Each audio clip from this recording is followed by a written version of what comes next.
যে যুবকদের মোবাইল ফোনে পর্নোগ্রাফি আছে, যে যুবকরা এখন পর্যন্ত হারাম রিলেশনশিপে আছো, যে মুরব্বীরা এখন পর্যন্ত বিড়ির নেশা ছাড়তে পারেন নাই, আপনারা আমার এই ওয়াজ না শুনে একটা যুবক একটা মুরব্বী ঠ্যাং পা এখান থেকে নড়াইতে পারবেন না, ঠিক কিনা বলে?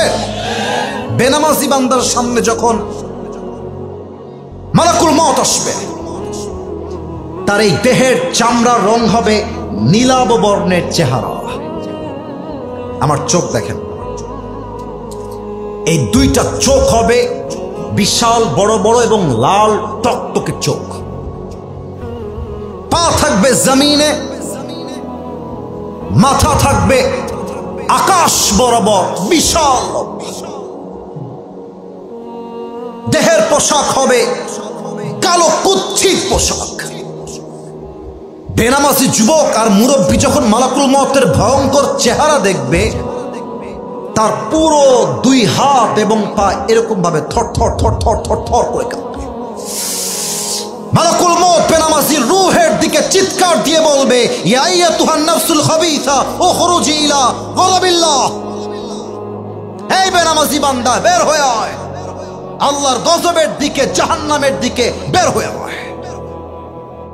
হাদিসে আসছে, নামাজি বান্দার রূহ তো সহজে বের হয়ে যাবে, বেনামাজি বান্দার রূহটা সহজে বের হবে না। একবার ডান দিকে দৌড় দিবে, আর একবার বাম দিকে দৌড় দিবে, আর একবার পেছনের দিকে দৌড়ে দৌড়ে পালিয়ে যাবে।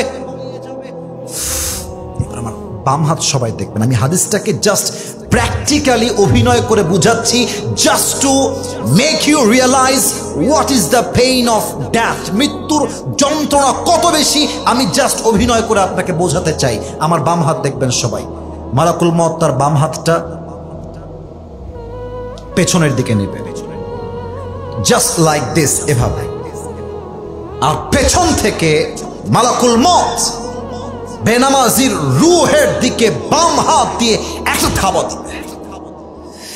যখন তার রূহটা বুকের ভেতর থেকে বাম হাত দিয়ে ছিঁড়ে বের করবে, হাদিসে আসছে, একটা জীবিত ছাগলকে কেউ যদি জাবেহ না করে তার গায়ের চামড়া ব্লেড দিয়ে ছিঁড়ে ফেলে, কেটে ফেলে, ওই ছাগলটার যে পরিমাণ কষ্ট হয় তার চাইতে কমসে কম 70 গুণ বেশি কষ্ট দিয়ে বেনামাজি যুবক, বেনামাজি মা, বেনামাজি মুরব্বীর রূহকে তার চাইতে 70 গুণ বেশি কষ্ট দিয়ে কবজ করা হবে। বলেন সবাই নাউজুবিল্লাহ।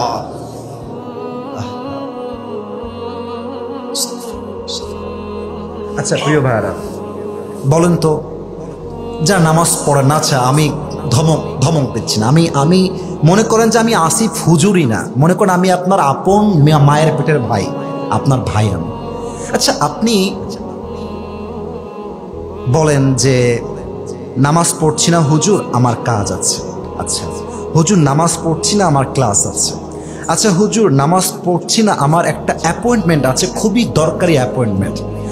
আমার প্রশ্ন হচ্ছে, ভাই আপনি কাজের দোহাই দিচ্ছেন, সময় নাই দোহাই দিচ্ছেন, আপনার অ্যাপয়েন্টমেন্ট দোহাই দিচ্ছেন, টাইম নাই দোহাই দিচ্ছেন, অথচ যেই আল্লাহ আপনাকে রিজিক দিল, যে আল্লাহ আপনাকে মাল দিল, সম্পত্তি দিল, টাকা দিল, বাড়ি দিল, চোখ দিল, হাত দিল, পা দিল, বউ দিল, বাপ দিল, মা দিল, সব দিল, আপনি কত বড় নিমক হারাম যে আপনার সবার জন্য টাইম আছে, আল্লাহর জন্য টাইম নাই।